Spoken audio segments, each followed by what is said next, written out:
मसीह में मेरे प्रियजनों, स्वागत है आपका। आज के संस्करण में हम पवित्र आत्मा के वरदानों के बारे में सीख रहे हैं। पौलुस ने 1 कुरिन्थियों 12 के 8 से 10 में 9 वरदानों का उल्लेख किया है, पर केवल यही आत्मिक वरदान नहीं है, बहुत सारे हैं, पर यह 9 पौलुस ने यहाँ इसलिए उल्लेख किए क्योंकि यह सबसे दर्शनीय वरदान है और पौलुस इन वरदानों को लेकर कुरिन्थियों मंडली में एक समस्या का सामना कर रहा था, और वह है आत्मिक अहंकार। हमने अभी तक 7 वरदानों के बारे में बात की। आज हम आखिरी 3 के बारे में करेंगे, पर जो आखिरी 2 के बारे में करेंगे। पर जो 8वां वरदान है वह एक ऐसा वरदान है जिसका कलीसिया में सबसे अधिक दुष्प्रयोग होता है। उस समय भी था और आज भी है।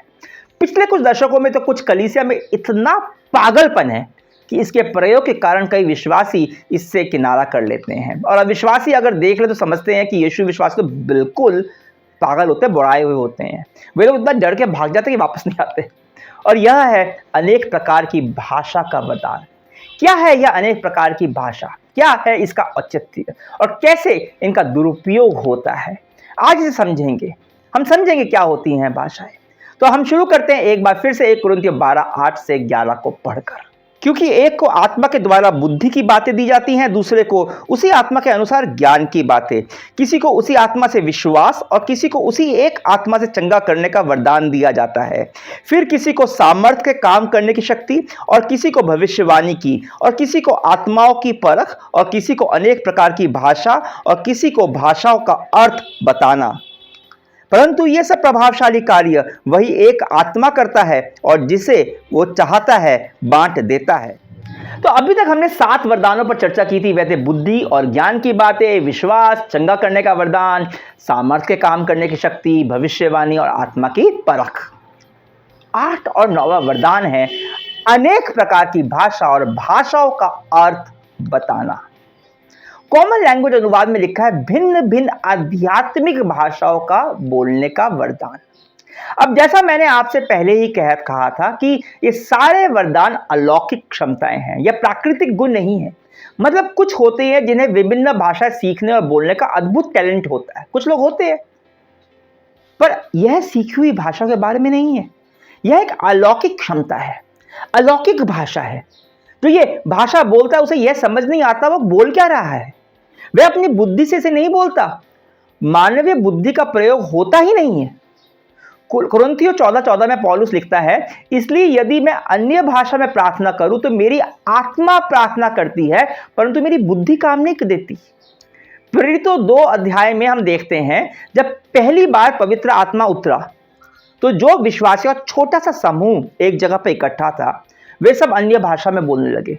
और उस समय यरूशलेम में अलग अलग स्थानों से लोग आए हुए थे, क्योंकि उस समय उत्सव चल रहा था फसह का, और उन्होंने सुना कि ये लोग उनकी भाषा में बोल रहे हैं। वो भाषा उन्होंने कभी सीखी नहीं होगी। वो क्या बोल रहे थे उन्हें खुद समझ नहीं आ रहा था। कुछ सुनने वाले को तो ये लग रहा था कि मतवाले हो गए ना, पी रखी है। वो अलग अलग भाषा का वरदान सीखी हुई भाषा नहीं थी, पर अलौकिक है। मनुष्य द्वारा बोली जाने वाली कोई भाषा हो सकती है, या स्वर्ग दूतों की भाषा, जैसा कि 1 कुरिन्थियों 13 में पौलुस कहेगा। पर इस वरदान की अलग अलग अभिव्यक्तियां हो सकती हैं, इसके भिन्न भिन्न उद्देश्य हो सकते हैं। वचन से हमें 4 प्रकार की अभिव्यक्ति, अन्य भाषाओं के वरदानों से संबंधित 4 प्रकार की अभिव्यक्तियां हमें दिखती हैं, जिनके 4 अलग अलग उद्देश्य होते हैं। सुनिए, पहली अभिव्यक्ति है व्यक्तिगत उन्नति। पौलुस इसके बारे में 1 कुरिन्थियों 14:4 में कहता है, जो अन्य भाषा में बात करता है वह अपनी ही उन्नति करता है। बाइबल में हम देखते हैं कि यह वरदान पवित्र आत्मा के द्वारा भरे जाने में या वो डूब जाने पर उसका पहला वरदान होता है। जब पहली बार कोई विश्वासी पवित्र आत्मा में सराबोर हो जाता है तो उसके मुंह से यह भाषा खुद ब खुद निकलने लगती है।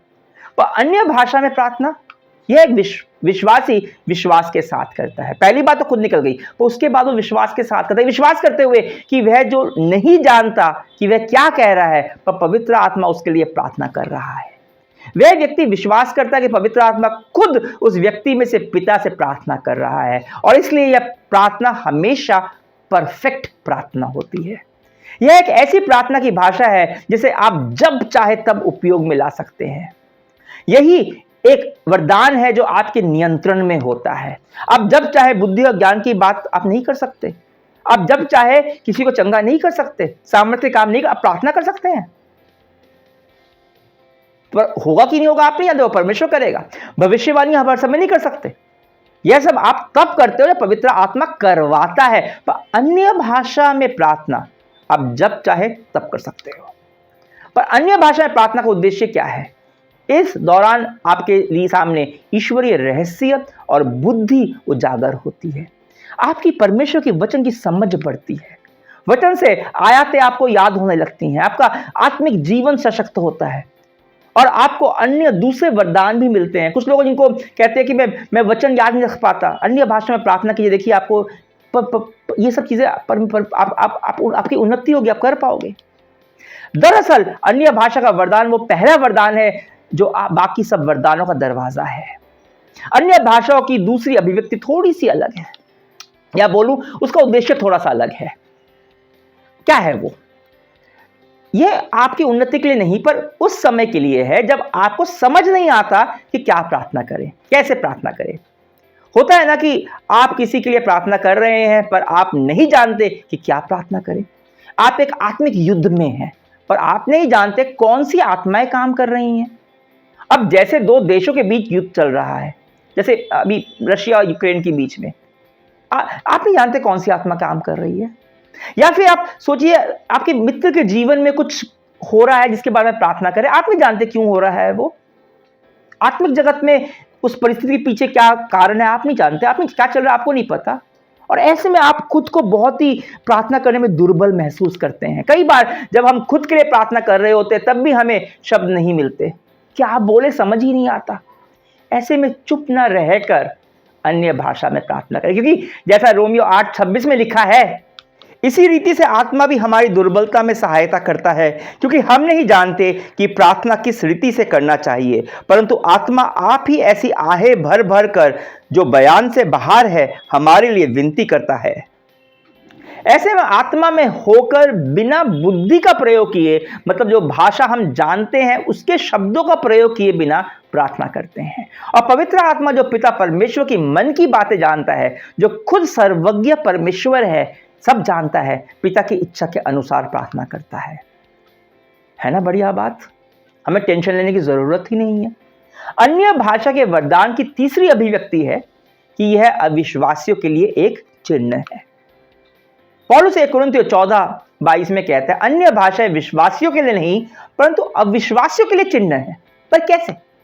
सच बताओ, मुझे तो पहले लगा था कि अविश्वासियों के लिए यह चिन्ह है कि यीशु विश्वासी पागल होते हैं। ऐसा नहीं है।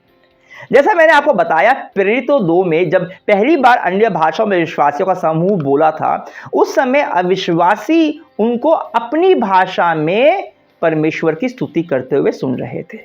अब सोचिए, आप किसी एक ऐसे देश में जाते हैं जहां पे उनको आपकी भाषा नहीं आती, उनको हिंदी नहीं आती, ठीक है, पर एक व्यक्ति आपके पास आता और हिंदी में बात करने लगता है। आपको आश्चर्य होगा ना उसके मुंह से हिंदी सुनकर? होगा ना? बिल्कुल होगा। Assembly of God church Kolkata की सह संस्थापक हल्डा बंटेन, उनको मैं आंटी बोलते थे, हम सबको ही बोलते थे, अब तो वो प्रभु के पास चली गई हैं। ओडिशा के एक कलीसिया में थी वो, जब उस कलीसिया में सब मजदूर, रिक्शा वाले, मजदूरी करने वाले, ऐसे लोग, अंग्रेजी तो दूर, उसमें से अधिकांश लोग पढ़े लिखे भी नहीं थे। तब अचानक से प्रार्थना के समय क्या हुआ, एक व्यक्ति उठकर खड़ा हुआ और फर्राटेदार अंग्रेजी में बोलने लगा। हल्डा आंटी वो समझ गई कि यहां तो किसी को अंग्रेजी आती नहीं, मतलब परमेश्वर उनसे कुछ कह रहा है। और वो उन्होंने कागज वाला लिया और जल्दी जल्दी वो उसको लिखने लगी कि परमेश्वर क्या बोल रहा है। वो बोल रहा था, उसके अंदर से बह रहा था, बिना जाने बिना समझे वो बोल रहा था।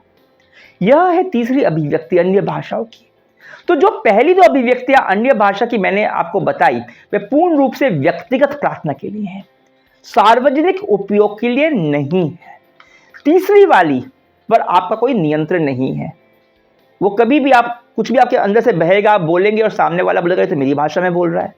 पर चौथी अभिव्यक्ति, उसका सबसे अधिक दुरुपयोग होता है। मान लीजिए कोई सार्वजनिक उपासना में अचानक से अन्य भाषा में जोर जोर से बोलने लगा, तो अवश्य ही कोई होगा जो उसका अर्थ बताएगा। यह है 9वां वरदान। 9वां वरदान या 9 की वरदानों की लिस्ट में दिया हुआ है। जब कोई अन्य भाषा में सार्वजनिक उपासना में बोलता है तो पवित्र आत्मा उसे ही या फिर किसी और को अर्थ बताने का वरदान देता है। मैंने यह भी मंडली में होते हुए देखा भी है। एक व्यक्ति अन्य भाषा में कुछ बोल रहा है और दूसरा उसका अर्थ बता रहा है और पूरी मंडली जान पाती है कि परमेश्वर क्या कहना चाहते हैं अन्य भाषा के द्वारा। यह सब सबकी भलाई और निर्माण के लिए होता है। पर पौलुस 14 अध्याय में कहता है अगर अर्थ बताने वाला कोई नहीं है तो अन्य भाषा में बोल रहा है वे चुप हो जाए। कई बार लोग अन्य भाषा में चिल्ला चिल्ला के इसलिए बोलते हैं कि सब कोई उसको देखा नहीं, देखो कितना आत्मिक बंदा है, कितना उसके अंदर पवित्र आत्मा उबाल मार रहा है। दिखावा है ये। अगर कोई अर्थ बताने वाला नहीं है, चुप। आप दूसरों को दिखाने के चक्कर में मत पड़िए। जोर जोर से अन्य भाषा में बोलना, तमाशा करना। अफसोस है कि कई मंडली में इस चीज को प्रोत्साहित किया जाता है। दरअसल इन 3 अध्यायों में 12 में 14 में पौलुस इसी समस्या से निपट रहा है, पर आज भी अन्य भाषा के वरदान का दुरुपयोग कर रहे हैं। अगर सार्वजनिक उपासना में किसी को अन्य भाषा में प्रार्थना करनी है तो कोई समझने वाला नहीं है, बताने वाला नहीं है, अर्थ बताने वाला नहीं है, तो बेशक अन्य भाषा में प्रार्थना करे, पर दबे स्वर में वो परमेश्वर से बातचीत करे, जिससे कोई और परेशान ना हो, तमाशा ना बने, ध्यान उसकी तरफ आकर्षित ना हो। परंतु लोग जोर जोर से चिल्ला चिल्ला कर अन्य भाषा में प्रार्थना करना बिना नियंत्रण के, ऐसे में जरूरी है कि आप में आत्मा की परख का वरदान हो। अगर कोई ऐसा कर रहा है तो समझिए कि ये कौन सी आत्मा है।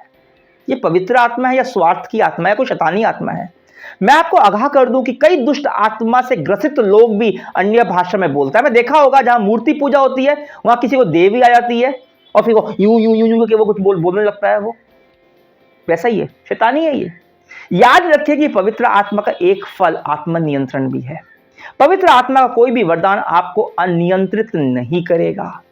अगर कोई अनियंत्रित तरह से सार्वजनिक उपासना में अन्य भाषा में चिल्ला कर बोल रहा है तो हो सकता है उस पर दुष्ट आत्मा का प्रभाव है। उसके लिए प्रार्थना करें और पवित्र आत्मा आपको सामर्थ्य कार्यों का वरदान देगा। उस व्यक्ति को दुष्ट आत्मा से छुटकारा मिलेगा। आखिर में याद रखिए, पवित्र आत्मा का वरदान सबकी भलाई के लिए देता है। वो आप और मैं केवल माध्यम है जिसके द्वारा पवित्र आत्मा प्रभावशाली काम करता है। तो वरदान कोई सा भी हो, उसके द्वारा सेवा कीजिए, उसकी नुमाइश मत कीजिए। खुद को दूसरों से बेहतर या अधिक आत्मिक दिखाने की कोशिश उसके द्वारा न कीजिए। आपके पास कोई वरदान है तो दूसरों के पास दूसरे वरदान हैं और हम सब अपने अपने वरदानों से एक दूसरे की सेवा करने के लिए हैं। तो आपको वरदानों के बारे में जानकर कैसा लगा कमेंट्स में लिखकर मेरे को बताइए। परमेश्वर के वचन के लिए लाइक और शेयर जरूर कीजिए। और अगर बाइबल में से कोई प्रश्न आप पूछना चाहते हैं तो व्हाट्सएप पर मैसेज करके मुझे पूछ सकते हैं। ये रहा मेरा व्हाट्सएप नंबर, कमेंट्स में मैंने पिन कर दिया है। बाकी का दिन आपको आशीष से आपका भरा हो। परमेश्वर का प्रेम, यीशु मसीह का अनुग्रह, पवित्र आत्मा की सहभागिता आपके साथ हमेशा हमेशा के लिए बनी रहे। आमीन।